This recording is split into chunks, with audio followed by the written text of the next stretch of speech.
Hey, what's going on, everybody? Welcome to episode 176 of the Energy 9 is 1 podcast. I'm your host, Paul English, and we have an incredible show for you, as usual. We are continuing our countdown of the top 10. Yeah, that's, you'll know who that is soon enough. We continue our just top 10 greatest films ever seen countdown with picks 6 through 5. And joining me is an incredible cast that you know and love. It's Mike from Geek Salad. How are you, sir? Not too bad. How are you? Hanging in there. A third episode in a row. I don't think he's done that since we first started this thing 6 years ago. It's Caleb Tuff. What's going on, my friend? What's going on, guys? If you hear me I'm using my phone. I can barely hear you guys because I don't have my headphones. Unfortunately, I can't find them, so that's why I'm gonna stick it close to my ear so I can hear. But I'm doing great, Paul. I'm excited to be here. So yeah, 3 in a row, man. We're just gonna keep it rolling. Indeed. Let's do it. And look who made time to join us. It's been a while since he was here. It's Colton Hunt. How are you, sir? I'm glad I have a time off from work and I can finally join you guys again. Yeah, brother. Good to have you back, brother. Indeed. All right, guys. You know how this goes. Let's jump right into it. Caleb, what are your picks on this for this episode? Hold on, Paul. Hold on. I don't remember off the top of my head. Oh, well, it's a good thing I do. Your picks are Empire Strikes Back at number 6, and at number 5 is the original Scream. Yes, that's it. Yes. Sorry. Yes. All right. Mike, what are your picks for this episode? My picks are number 6, Return of the King, and number 5, Apollo 13. All right. Colton, what 2 movies are you going to talk about today? Captain America the Winter Soldier at 6 and Shaun of the Dead at 5. Okay. And my picks are number 6, Tora, and number 5, A Bridge Too Far. I'm not going to lie, folks. I am really excited to talk about these movies. And I hope in the process I can convince these guys to see them if they haven't. And by the way, the little happy sounds that you're hearing, that's Elijah. So just be ready for some happy interruption from that squeaking child.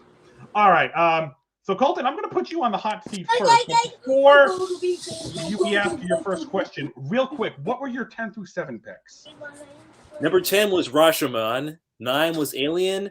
8 was Vertigo. And 7 was The Girl with the Dragon Tattoo. Okay, then. All right, so you're on the hot seat first. It's your number 6 pick. Mike, you're up first. What is your first question for Colton? All right, so Captain America the Winter Soldier, right? Yes. All right, that was my first question. Done. Okay.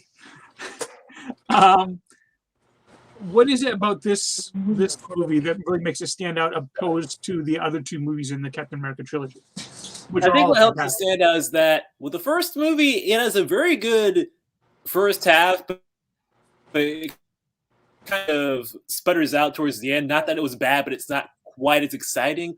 And in the third movie, it's like, I like it, but I also am somewhat iffy on the way it ends. Like, not that it's a bad ending, but it's a bit of a, hey, it kind of works. It kind of sort of worked out, but it's not as bad as it could. It's not as, the fallout wasn't as terrible as it could have been. So it wasn't, again, I think it could have been a bit more exciting, but still enjoyable. But with Captain America the Winter Soldier, just everything about that movie just really clicked for me, okay? When the movie starts off, it's like we're in Captain America Modern Warfare pretty much. And the way they just transitioned to showing us this new side of Captain America, it was just like chef's kiss. It's like seeing him and the Lemurian starfight and everything, the way he just jumps out that plane without a parachute, it really starts to show you this man is a super soldier. Like in the first film and in the first Avengers movie, his powers were kind of vaguely defined, like they were there, but not quite as strong as they should have been. But here, Cap is at his absolute peak. Everything he says and all his fight sequences are just excellent. But it also really shows, I love how just this movie shows how it just has a very unironic look for Captain America. It doesn't feel like they're poking fun at any aspects of his character or anything like that, or like yeah, this is kind of silly, but we're just gonna roll with it. It just everything about it is just this man is Captain America. It reminds me of the Richard Donner Superman film. How they made you believe that Christopher Reeve was Superman. Well, here we believe that Chris Evans is Captain America. In his speech when he calls everyone in S.H.I.E.L.D. to action to fight alongside him, even though the price of freedom could be You know, it's high, but the price he's willing to pay. It's just, again, it's a great speech. And also, Neo Hydra are probably my favorite set of villains in the Marvel Cinematic Universe. They really, I know some people don't like that Hydra came back, but I like that they did. It showed how they recognized their failures in the previous conflict, and they cut up the head to meticulous place. They evolved and became a much greater threat. So yeah, that's why I really think it stands above the other two Cap films. Okay. So my first question then is, did you have a scene in this film that really stuck out? You're like, wow, that was incredible. Don't do that. Just leave it over there. Okay, well, I'm going to try not to be boring with this one and go for something a bit more. If I wanted to go for the answer that I wanted to pick, it would be the first fight between Captain America and Bucky. But I'm gonna go for something a bit more unconventional. That is the scene between Captain America and Natasha Romanoff when she asked him, you know, if it came down to it, would you trust me to save your life? And Cap says, I would now. And it's just a great showcase of their friendship. And it really shows just what really makes about Captain America, what about him clicks. Like everything about that scene shows us that Cap's greatest strength is his ability to just connect with people and just bring out their best sides. Like Natasha, we've never seen her this vulnerable before, but and I just love how Cap is just, you know, he's totally honest with her, and it just feels like such a great friendship, and I just love it. And it's like my best. I know people talk about how they wanted Cap and Natasha to get together, but I love that they didn't. It was a great. This is probably one of the best examples of platonic love of a man and a woman in fiction that I can think of. Yeah, I like to have sort of like a sibling relationship, like brother and sister. I think that's like it's very appropriate for them. It worked perfectly. From what I hear, that's actually how Chris Evans and Scarlett Johansson actually are off the screen. I believe it. I believe it. All right, Caleb, what's your first question? Okay, so Captain America: Winter Soldier. Yep. I love that movie. My question is, so as we know, spoiler alert for the one person who hasn't seen this movie, there is a twist. Turn away now. You know, Hydra's been behind the scenes, you know, and it's inside Shield. I know, Mike. I know. I'm sorry. I just damn it. La. Did you see the twist coming, Cone? And did you like how it was done? I did not see that twist coming at all. I was not expecting a twist. I thought the only twist would be, spoiler alert, Bucky's the Winter Soldier. What? Oh no! Oh shit! I mean, come on, bro. I thought that was going to be the only twist in the film. So when it's like turns out Hydra is actually back. Like I said, I did not see that coming, but I really liked it. You know, it was a great example of villains evolving and going from, you know, they were still megalomaniacs and everything, but they had a much more solid plan. They were not bad guys that were so evil that they had to get the Red Skull as their villain. They were working more subtly, you know. And I love how Zola, you know, how he revealed everything, and he's like truly become, honestly, he's achieved greater things than the Red Skull ever could have thought he could accomplish. You know, it was a great example of how he's just, you know, played Shield for suckers. I'm like, damn, this was pretty heavy, you know. And they're all like, guess what, Cap? You died for nothing. You know, like it's crazy how Robert Redford was such a good villain, and he wasn't physical at all. You know, he wasn't anything like that. But he was so smart, you know, he's so manipulative. It was just, I heard one of the reasons Robert Redford took the role is because he's never gotten a chance to play a villain before, and he really wanted to. And he was fucking awesome. Yes, indeed. All right, Mike, what's your last question for Colton? All right. Yeah, I mean, this expanded a lot, but it also introduced us to a character that's since become a very important part of the MCU. That's Sam Wilson. What was your thoughts on Sam Wilson's introduction as the Falcon? I really, you know, it was a character introduction I was not really expecting, but they pulled it off. I liked how we just at first they showed him, you know, just minding his own business while Captain America is running circles around him, and then they just pick up a casual conversation. But being a grief counselor and everything, being a counselor for vets, Sam, you know, quickly saw that Steve, even though he's putting on a pretty casual face and everything, you can tell that he's not quite, you know, at home, I guess you could say, you know, and he tries to, you know, just reach out to him, and that was something you wouldn't really expect. And I liked how they did that, and how Sam has just been, since then, he's always been while he was definitely the hero, he was always the person that could give the best moral support he could to the characters when needed. And but also he wasn't stupid. Like, he could recognize that the situations would probably be more than he was bargaining for. But if Cap needed him, he was going to help. And we've seen throughout the series that his desire to just be there for everyone is one of his greatest assets, especially in The Falcon and the Winter Soldier. Tricky his relationship with Bucky, but that's another story. But it's a great relationship. All right, so my last question for you on this one is pretty straightforward, and I want to twist your arm on this one. Was there anything about this film you didn't like?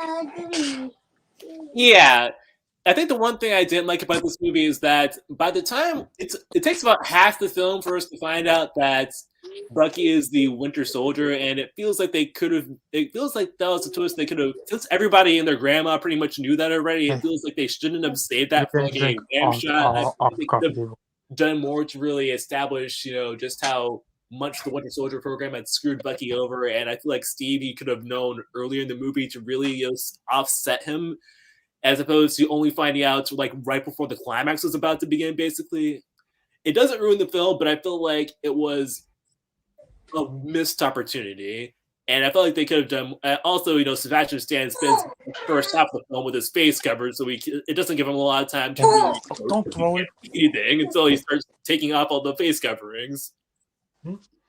All right, Caleb, what's your last question for Colton on this one? Okay, so I was thinking of one, but then I was like, no, let me ask him about this one.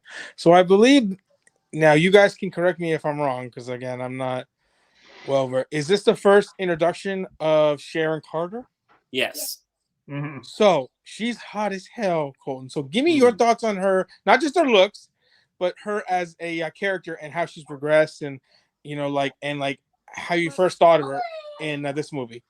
In this movie, I thought she was fine. I thought she had a good. Oh, she's fine, all right, bro. Sorry.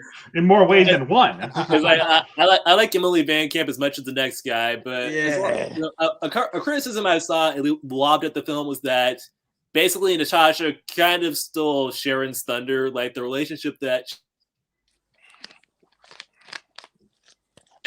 between Steve and Sharon, and I can see the criticism in that regard. She doesn't have a lot to do, but Emily Van Camp does make the most of it, and they have steadily done more with her as time has progressed. Sort of. She really comes into her own.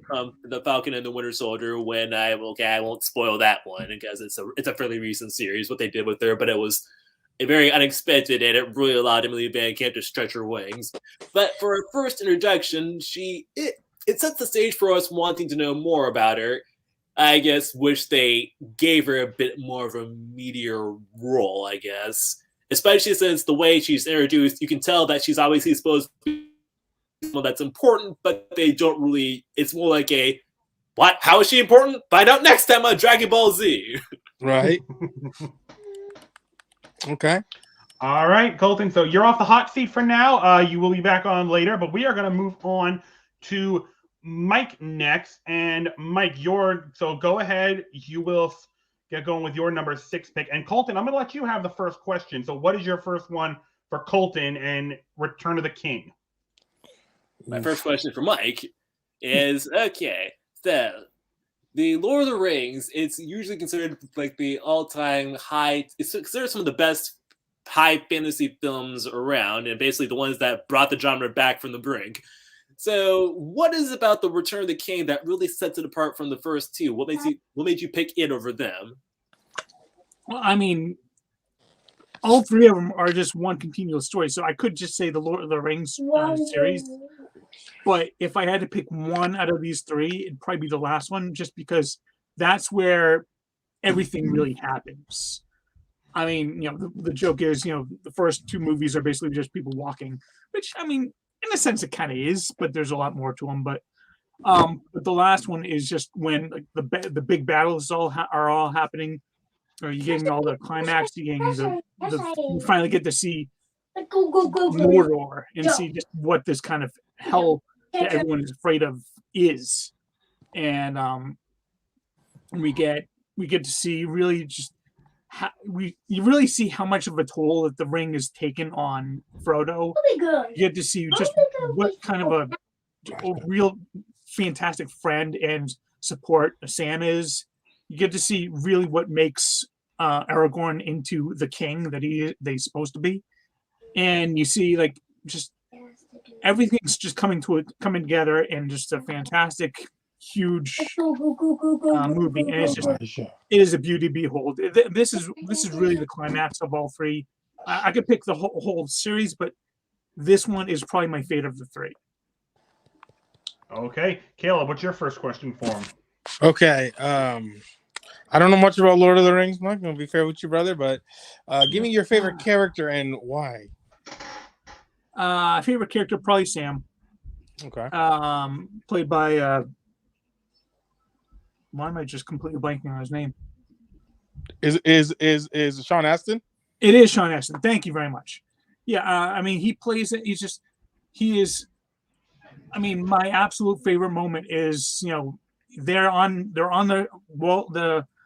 Mount Doom. They're heading towards it, and just Frodo is just down. He can't move another step, and it's just Sam's like just picks him up and says, "I can't carry the ring for you. I can carry you." I mean, that part every single time, it just makes me choke up a bit because it's just this guy. He is such a great friend that he will take on the burden himself of carrying his friend to their final mission. I mean, he knows he can't carry the ring because he's not the ring bearer, but he can carry the ring bearer, and that was his whole goal from the very first time you see him until this moment. And it's just such a beautiful relationship. So well done. Awesome. Cool. Okay. I'm in the same boat, Caleb. I barely know anything about Lord of the Rings. Look, I ain't got time to sit down and watch 4-hour movies, okay? But anyway, they're 3.5 hour movies, please. That's I thought that was the theatrical cut, and the extended cuts are like 5 hours. No. I think the theatrical release was like 3 hours. One of these days, I am going to sit down and watch them all, Mike. Though, just haven't done it yet. But anyway, it sounds like there were a whole lot of action pieces in this final film. Did you have one that stuck out at you as like the best? I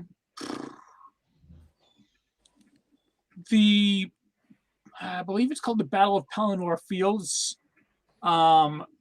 That's one of the better ones because it's just the Nazgul, which is like these shadowy figures that serve Sauron. They're kind of leading the armies against so many just weird names. The White City, like the big one, and they're just going all out. They're trying to hold off against this horde of darkness, and that, and then Aragorn comes on with a very unlikely army, and it really kind of turns the tide. There's a lot of really big moments, including the final destruction of the Witch King, the leader of the Nazgul, through a very unexpected warrior. But there's some really, really amazing moments in that one. So I would say that it's not the final battle scene, but it is probably the biggest battle scene in the movie. Okay. Colton, what's your last question for Mike on this one? Okay, so the most important thing about any journey is the end. So I know people often joke about how the movie's ending takes forever, but what I want to know is, do you think the ending really does, wrap everything up in a satisfying package? It does. It does. I mean, yeah, there are multiple different kind of ending points. Like it'll have a scene and then it'll go to black, and then it'll come back up to another scene. It's like okay, we get it. But that being said, each ending does kind of serve a different purpose of kind of concluding one or more of the characters' stories. And I would say for the most part, they're all earned. Particularly the finale with Frodo, Bilbo, who we do see return, and kind of seeing where they end up going. It is a very touching moment. It's a very very earned moment, and like the final finale once again with Sam, and it's just the perfect ending. It was just, they were on this epic quest, but you know what? They're back home, and they're back to what was important for them, which is their family. Okay. Caleb, what's your last question for Mike?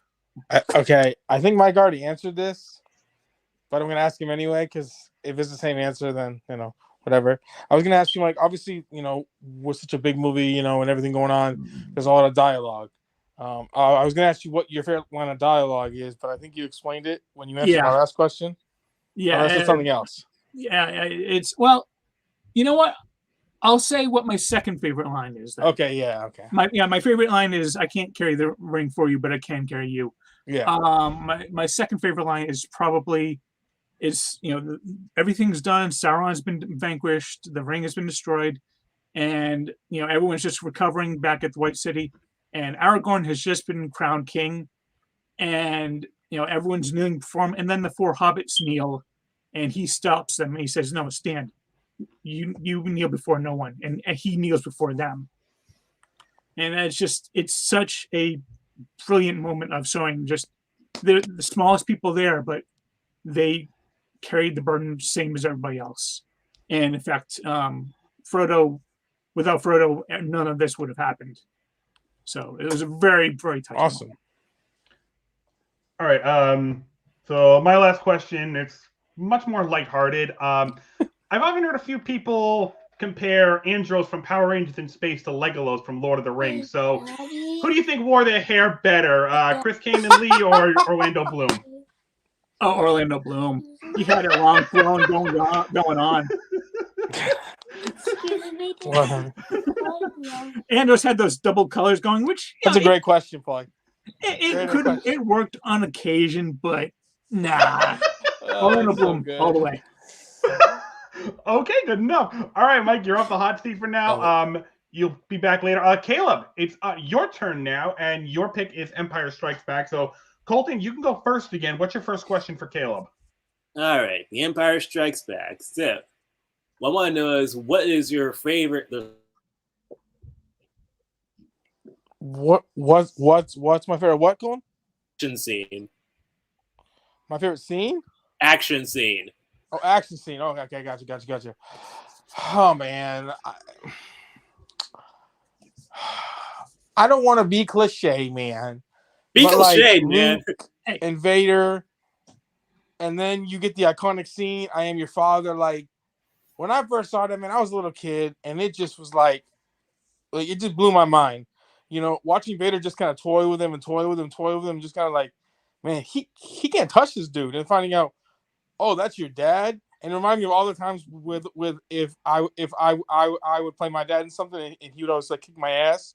Yeah, that's usually what dads do. And every time that I play Elijah, I kick his ass. Because I got to teach him to lose, man. Come on now. Mm-hmm.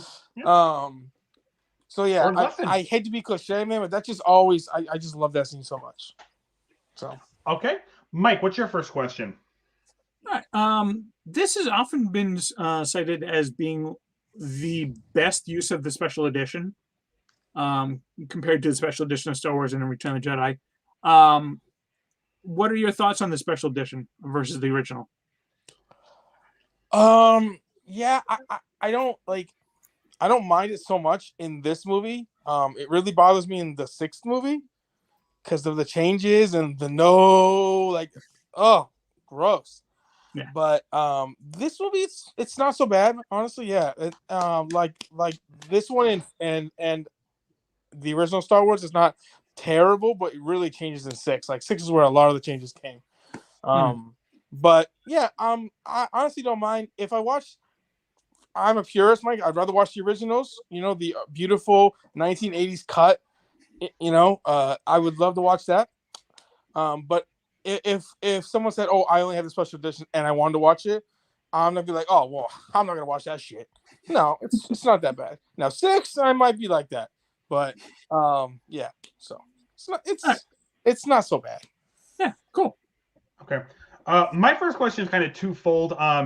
I was honestly surprised to see this so low on your list, considering how highly you talk about it. I was expecting it to be in like your top 3. So So again, my question is kind of twofold. First one, if this is your favorite of the Star Wars films, what makes it your favorite, and what about it you think that has made it shrink in recent years? Okay, yeah, it's definitely my favorite, Paulie. But as you know, it's a middle chapter. You and me have very differing opinions. I love that the villains won. It was the first movie I ever watched where, like, wait, the good guys didn't win at the end. Like, they lost. Like, this sucks. Like, they're in despair. I was like, well, that's really interesting. I never thought that you could end a movie like that.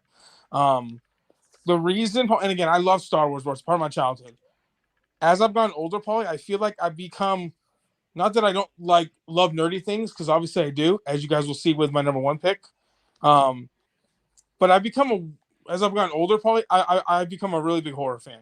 Like, horror is like probably my favorite genre, honestly. I love comic movies. I love that. It's right up there too. I've just become a really big horror fan growing up. And these next 4 movies, I believe, or at least 3 are like, yeah, 3 are. When I saw them, man, it was a game changer for me. I love them so much. So, so that's why. Not that I love it less, but because other films I've just grown to love. And when we talk about my next movie, Scream, I'll explain on that more. So, I get that.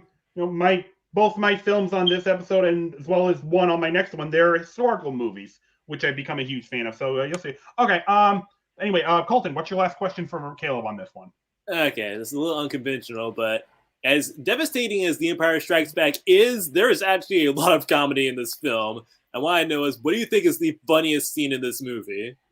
Oh man, the funniest scene in this movie. Jeez.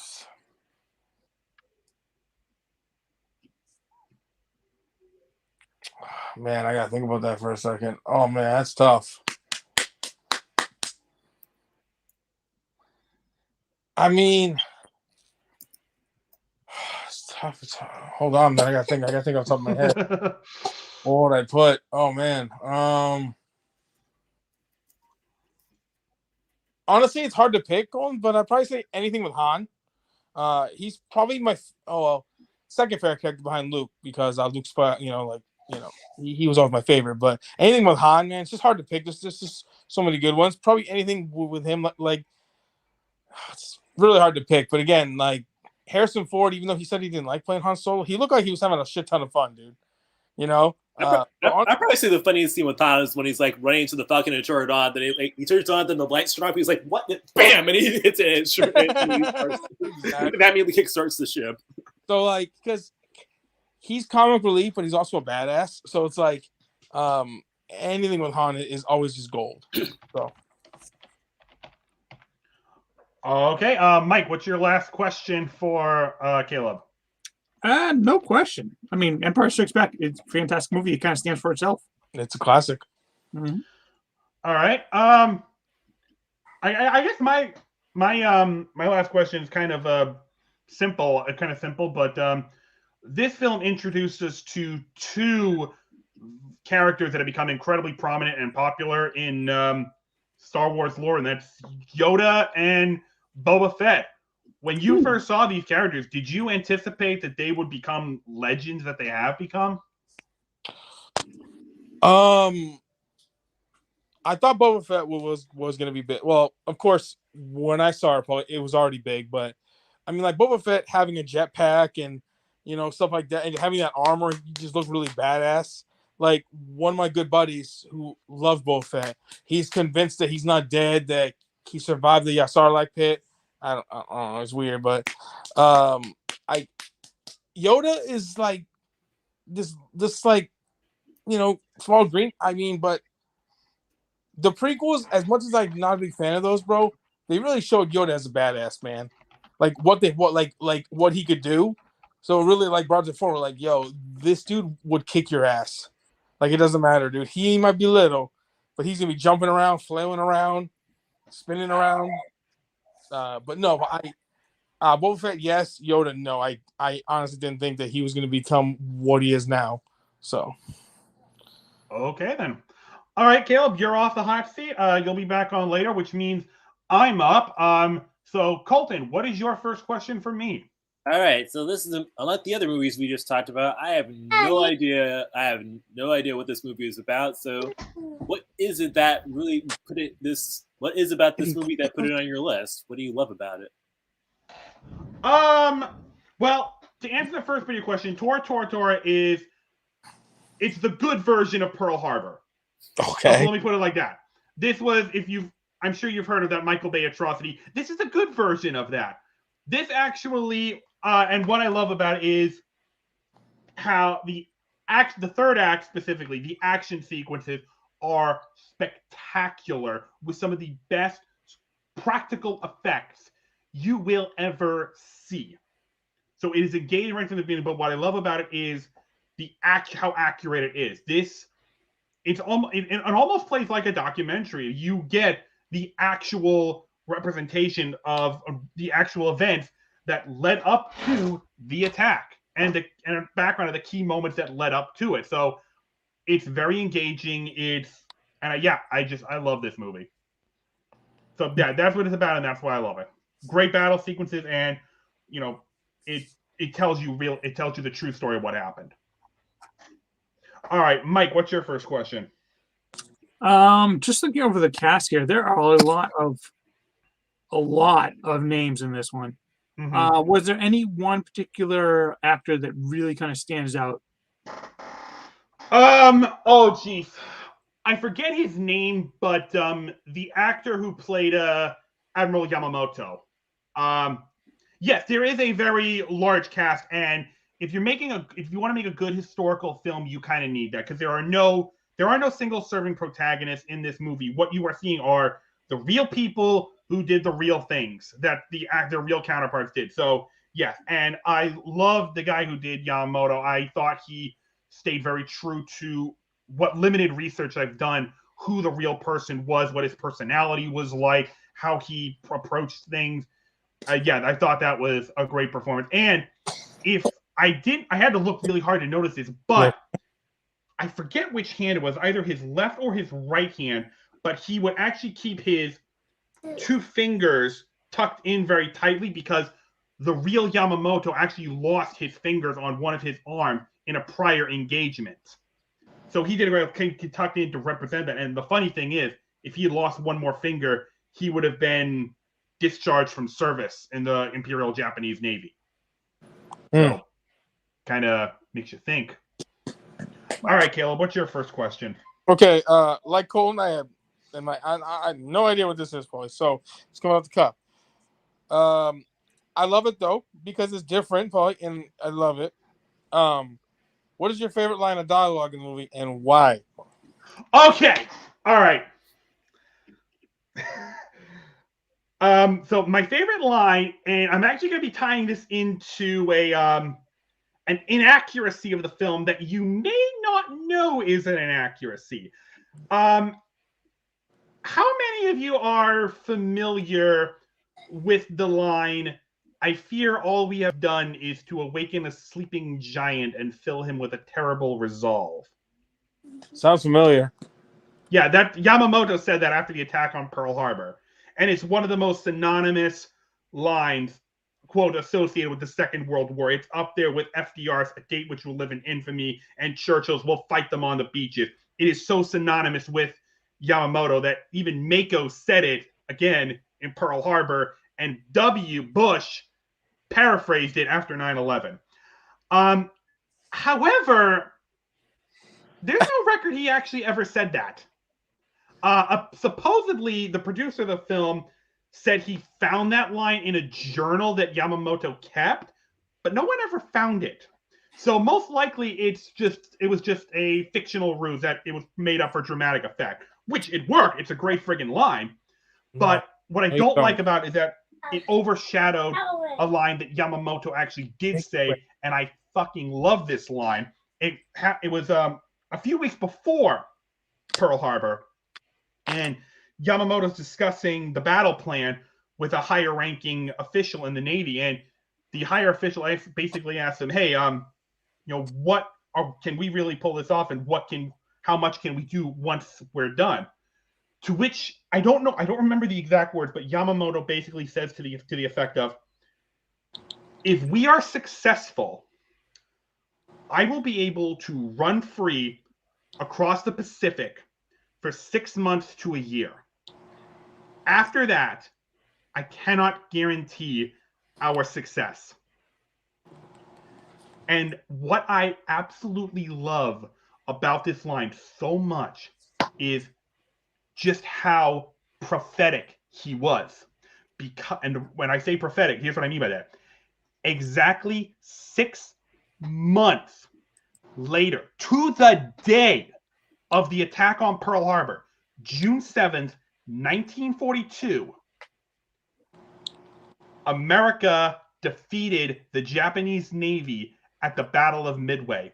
And not only did we win, we inflicted so much damage on their naval forces, they never recovered. And from that point on till the end of the war, we slowly took back every bit of land in the Pacific that Japan had captured in the early days.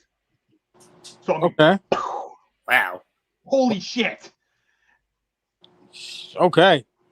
So yeah, that was, to quote Marty McFly, that's heavy. Like, he somehow, but that's actually also true to who Yamamoto was. He did not want to go to war against America because he did not believe Japan could win. He thought maybe we can slow them down, but we can't beat them. Like, wow. Okay. And he proved to be right. So yeah, long rant, I know, but that's my favorite line. That was a good one. All right, Colton, what's your last question? Okay. I know you just praise. I know how much you praise the third act. So I'm going to exclude that from this question and ask, what would you say is your favorite scene from either the first or the second act of this movie? It was actually that line because it's in the second act. But if you're gonna ask, but something else, I love how I love how you see the Japanese fighter pilots actually training to attack Pearl Harbor. They're going through the battle plans, even talking about how they're going to overcome Pearl Harbor's shallow depth waters, which was at a disadvantage to them because it was generally accepted up to that point that an aerial torpedo needed about 70 feet in order to plow out and proceed forward in a straight line. And Pearl Harbor waters at max are only about 40 feet. So it's talking about how they're going to compensate for that, which I'm a little disappointed they did not show in this movie, but ironically enough, Pearl Harbor shows the solution. So I guess that's 1 point for Pearl Harbor. They did something right that this movie didn't. As painful as it is to say that. But I enjoyed that. I was seeing them prepare for. All right, Mike, what's your last question? All right. This movie came in 1970. I mean, there have been a lot of movies that have portrayed the Japanese, especially around that time and earlier, in not the most positive light, fairly stereotypical and very racist. Mm-hmm. How does this movie handle the Japanese side of things? That is a great question, and I think that actually explains that's one of the three big reasons why I think this movie bombed when it came out. One thing I love about this movie a lot is half of it is shot with an American crew. All the American actors are handled by an American crew, whereas the Japanese cast is shot with a Japanese crew. And what that gives us is an unbiased look at history from both sides. The Japanese are not portrayed as sinister. They are portrayed as real people. They are portrayed as real human beings. And they're not made out to be bad guys. They're clearly the antagonists, but they're not made out to be bad guys. And that's something I love about the film, but I do think that's a reason why this film bombed. When you think about, when it came out, only 29 years after Pearl Harbor, probably a lot of people who survived that attack were still alive.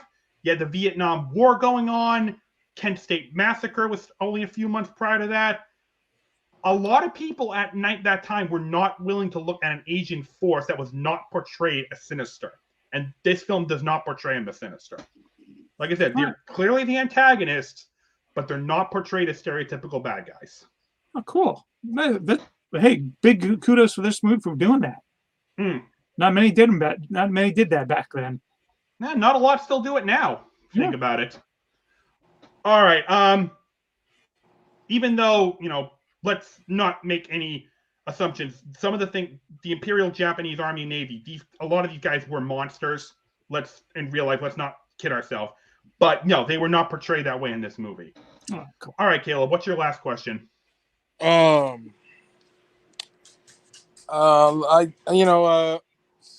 this hold on, so I'm trying to think. Do you have like a favorite character, or did you already cover that? I'm sorry. Do you have a favorite character? No, not really. No. To answer your question, no. There's really no one character that like really stood out to me. They were all very good. Okay, cool.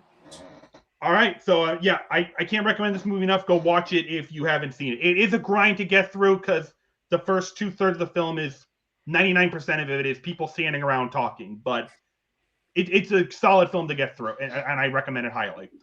All right, so I'm off for now. I'll be back later. Colton, you're back on the hot seat now. Your number 5 pick was Shaun of the Dead. Very interesting. Mike, I'm going to come to you first. What's your first question for Colton? This is one of the few zombie movies that I have actually watched. And yeah, why is this one your number 5? Zombie movies are, they're honestly, because I think this is quite honestly the most accurate zombie apocalypse film there is. It's a parody, but really, if a zombie apocalypse happened, this is probably how our heroes would go through.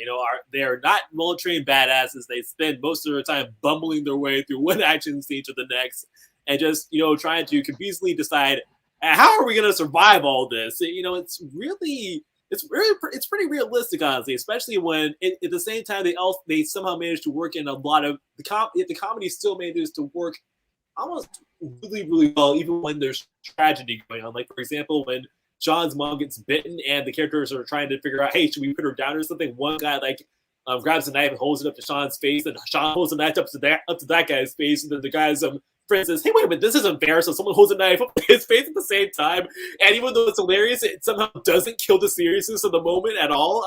But I don't know how they managed to pull that off with like this kudos. Like it's like probably my favorite. That's like what I love. It's like it's a great tragic comedy, I guess you could say. And even when everything just kind of ends happily, you still feel the weight about just all of the terrible shit that the main characters had to go through on the way there.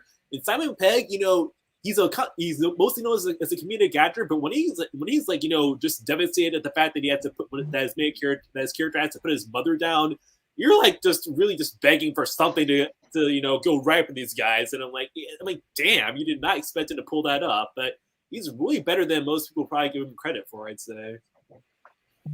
Okay. Caleb, you're up next. What's your first question for Colton's pick? Okay. So I've only seen this movie a couple times. One really good movie. Liked the movie a lot. What's your favorite performance and why?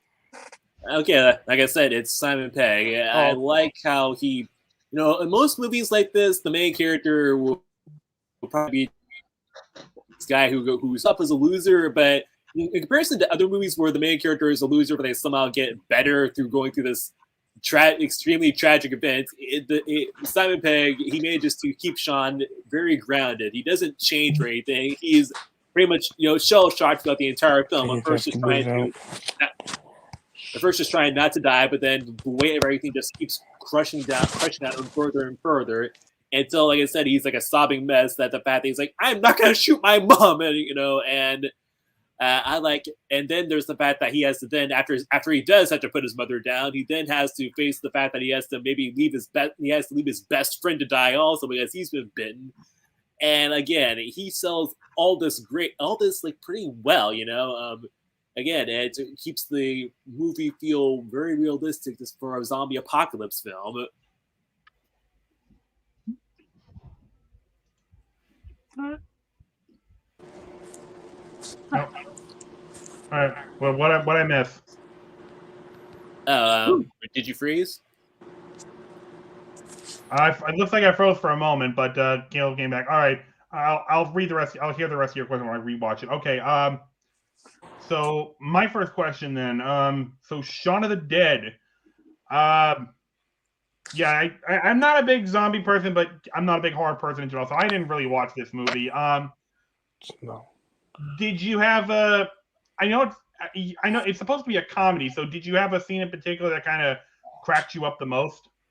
Yeah, it's the scene where Sean is trying to figure out what to do in order to survive. So he and his best friend Ed, played by a greatly comedic Nick Frost, are like kind of going through like several scenarios and over how they're going to survive. And you know, if you've ever seen this one meme, it's like we're just going to go to the Winchester, grab a pint, and wait for this all to blow over, and that's like the punchline of the joke is that at the end they decide to go to the Winchester, but before that they decide in other places, and all John's scenarios also involve him killing his mother's boyfriend because he's been bitten and Sean really doesn't like him. And he's like, and at the end he's like, we're gonna do this, do that, kill Phil, and we're gonna go to this place, grab a pint, and wait for this all to blow over.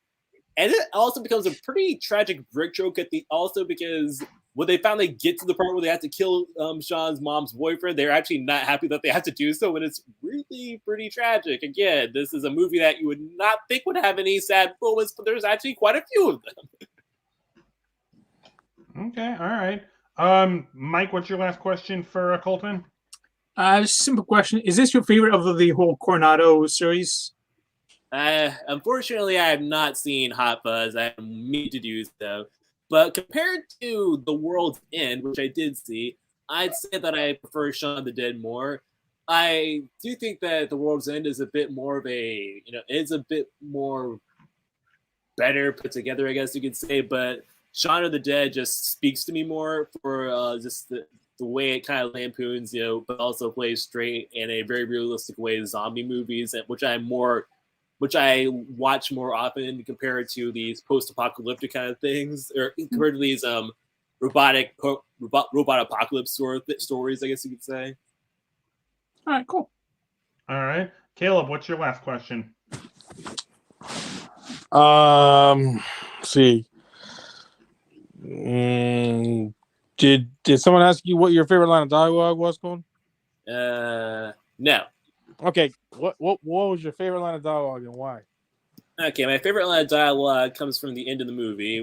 Spoiler alert, but after pretty much everyone is dead with the exception of Sean and Liz, they suddenly get rescued by the military and then see one of their friends from earlier in the movie, Yvonne, show up, and she's like, they're taking us someplace safe.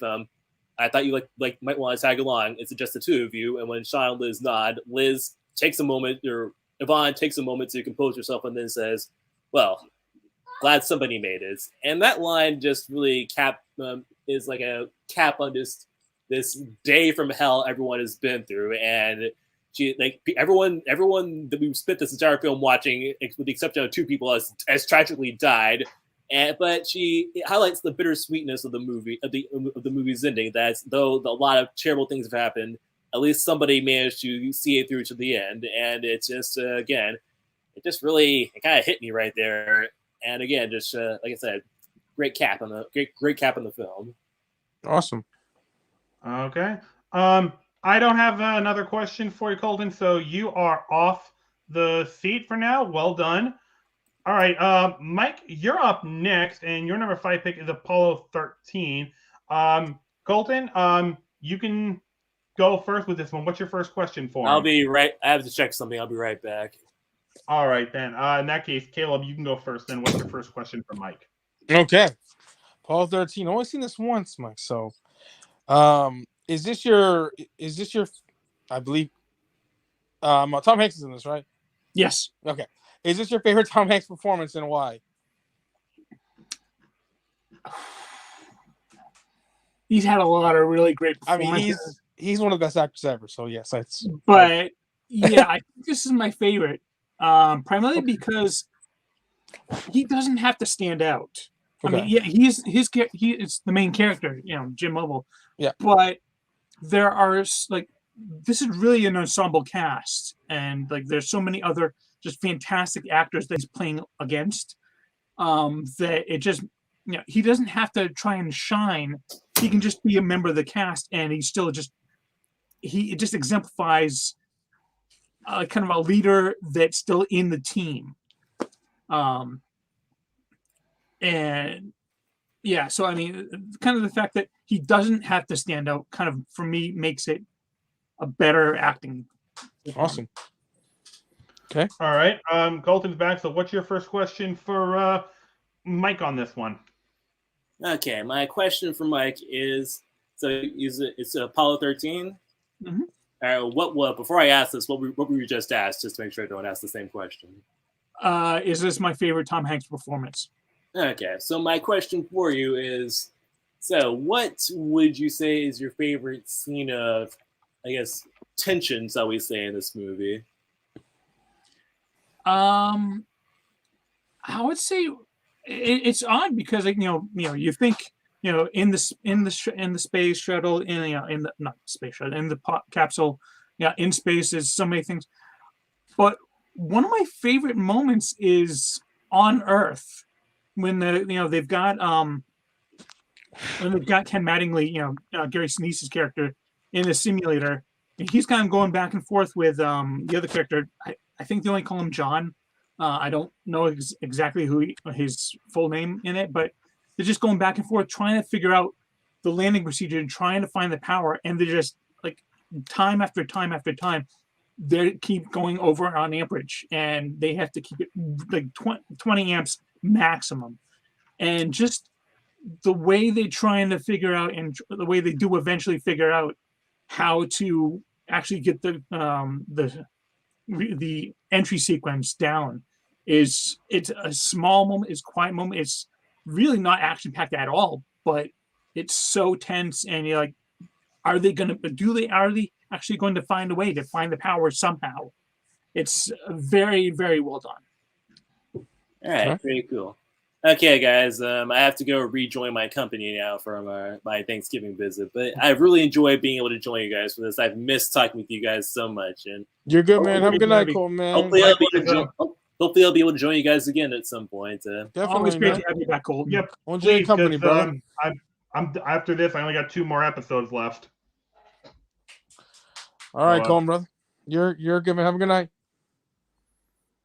I think he already left. Yeah, he froze. He gone. All right. All right, Paulie.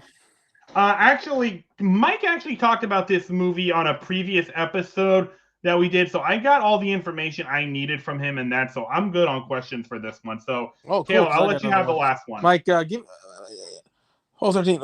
What is there one line of dialogue that just sticks out to you, and that has like stuck with you, throughout the movie? Like, when you think about this movie, like, man, that line really sticks with me. Yeah. Near the end of the film, they're trying to work out. They're waiting for re-entry to begin. And for me, the runner for second best actor in this movie, I mean, Tom Hanks is number 1, but for me, number 2 is easily Ed Harris as Flight Commander Gene Kranz. He is so amazingly good. I mean, he only shows up like the last half of the movie, but towards the end, one of the other guys is around. He's like, "This may be the greatest disaster that NASA's ever had," and he just stops and just looks at him and goes, "With all due respect, sir, I think this is going to be our finest hour." And I mean, that just exemplifies everything that Gene Kranz was about. He's like, we're not, he's the one that said, we have never lost an American in space, and we're not damn well not going to do it on my watch. I mean, just he is not going to fail. He is going to do everything he can to make sure they do not fail. Right. And I think that was probably my favorite one. All right, cool. All right, Mike, you are off the hot seat. Well done. Caleb, you are up now, and your number 5 pick was the original Scream. All right, Mike, you're on the hot seat you've got the first question. What is your first question? Scream, the first not really parody and not really a satire, but a reimagining. it is the most unique, the first really of a really line of unique horror movies. So what is it about this first one that really kind of stands out as, you know, as kind of the harbinger of the kind of Man, horror satires? yeah. Listen, this. So the reason that this movie's so high, I might be on a Scream high, you know, because Scream 5 comes out in less than 2 months, so I'm really excited to see that. But I've seen this movie 3 or 4 times in the last year alone. Me and Danny watch this movie all the time. I can pop this on, and that's the reason why it's above Empire. I haven't seen Empire in a couple of years. You know, just like rewatchability. I can literally just pop this on and already know the mystery. Whodunits are probably whodunits and slasher is my favorite like mixed genres in horror. Like I love slashers and I love whodunits. So that's a really fun element to me. Like I love mysteries. I love okay, who's this? What's going on with this? And again, because a year and a half ago, Dane's like, oh, I've never seen Scream, so we just popped it in, and then we popped it in a few months later, and then Scream, you know, and then Scream 5 is coming up, so we popped it in again, you know. It just I just for me, this movie just is so smart, Mike. It's so good with its references. Like it's a parody, but it's a dark parody. Like it's an actual horror movie, but there's so many things you look at.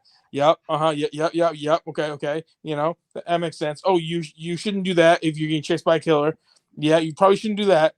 So it's just so smart. It's my favorite Wes Craven movie. So yeah, it's great. So yeah, Paulie. All right. Yeah. Well, you kind of answered my first question, but so I'll go something else. When you saw this movie for the first time, and this clearly was a film that, like, I guess as I said, like reset the slasher genre. 100%. And you saw Drew Barrymore killed in like the first like 5 minutes, was it? I've never seen it. Yeah.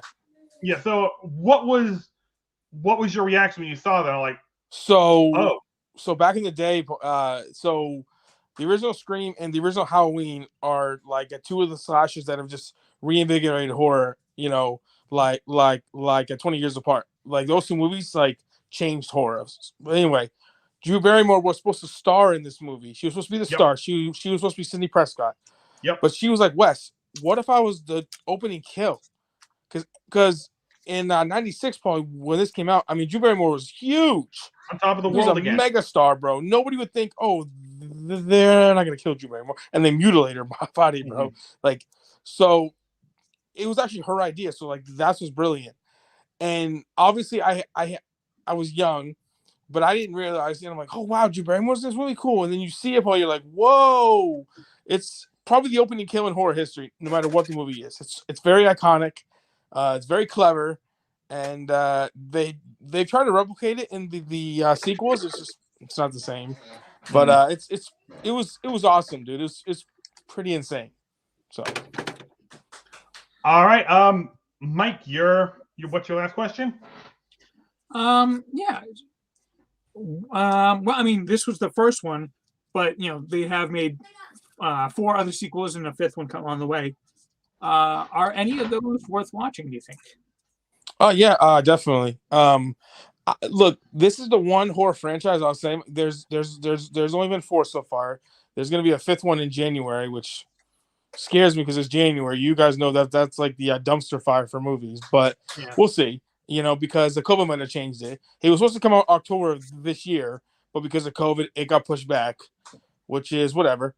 So I like all the sequels. 3 is probably my least favorite because it's really cartoony. But I enjoy all the movies, man. I don't have an issue. It's not like Halloween Resurrection, like where it's literally unwatchable, you know, or like a Friday the 13th part, I don't know, 90, where like those are just horrendously unwatchable. Fun still, but jeez. So it definitely fun. I definitely think if you count only having 4 movies as like a franchise, it's probably the best horror franchise in terms of quality. So, because again, it doesn't have that one movie where you're like, where like a Freddy's Dead, where you're like, God, that movie fucking sucks.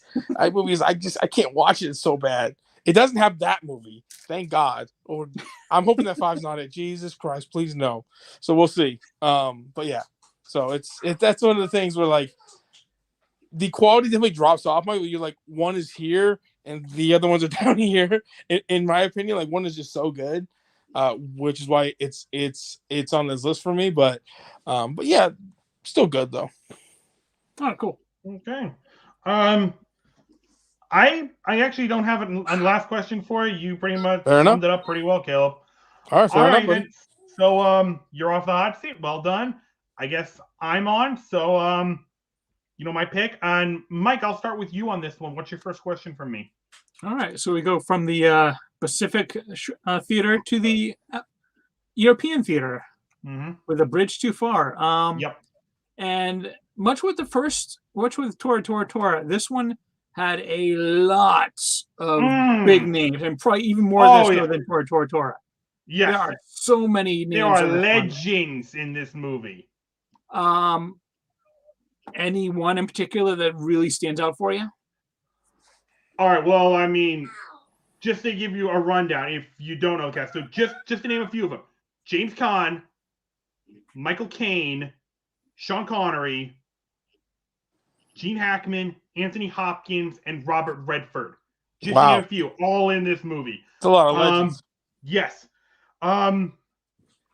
There were two that stood out to me as like being particular, and that was Sean Connery and Robert Redford. I thought their performances in particular were very, very memorable and very impactful. I thoroughly enjoyed their performances. All right, cool. All right, Caleb, your first question is. So I've known you for a very long time, for a little over 10 years now. Yeah. I've never heard you mention this movie. Did you watch it recently, Paulie? Yeah, I watched it about a month or so ago. Okay, perfect. That's perfect. That answers my question. So, what about this movie, Paulie, made you think, man, I should really check that out? Is it because it's a classic and has a lot of names in it? Like what drew you to this movie? All right, so I have, as you know, I've had a change in taste in movies recently. I don't really care much for comic books and sci-fi and whatnot. I'm becoming more and more drawn to historical movies, particularly historical films that not only are based on a true story, but they're accurate to the actual events. Okay. And I heard about this film from a YouTube channel called History Buffs.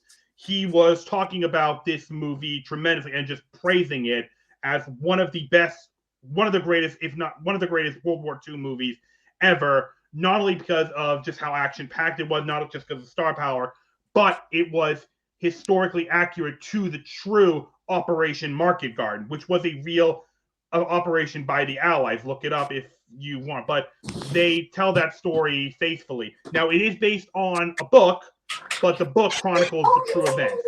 And this movie does a fantastic job of, telling that story perfectly. It is an insanely good movie. All right, so So Caleb, did they answer your question? Oh, he's muted right now. All right, so Mike, what is your first question? What's your last question? Favorite moment. Oh my God, there's so many of them. The first one that pops in your head then. Okay. So I guess really the first one that there's two really. There's two that pops into mind. I'll give one. So it's the scene with the unit that has Robert Redford in command. They're trying to get across this river to get to one of the bridges that the Allies are supposed to hold in order to allow 30 Corps to advance. And so there's like these puny little rafts, and they don't even have enough paddles to row them. So many of these soldiers are actually using their rifle butts as oars. All the while, they are under heavy, heavy enemy fire. There are Nazi soldiers and tanks just unleashing hell upon them. And in the midst of that, you hear Robert Redford just start praying. He's going, Hail Mary, full of grace. Hail Mary, full of grace. And the entire unit starts praying. But there's practicality to that prayer. Not only is he like praying because he's like scared, like he wants to get through it, but it's an attempt to get the oarsmen to unify.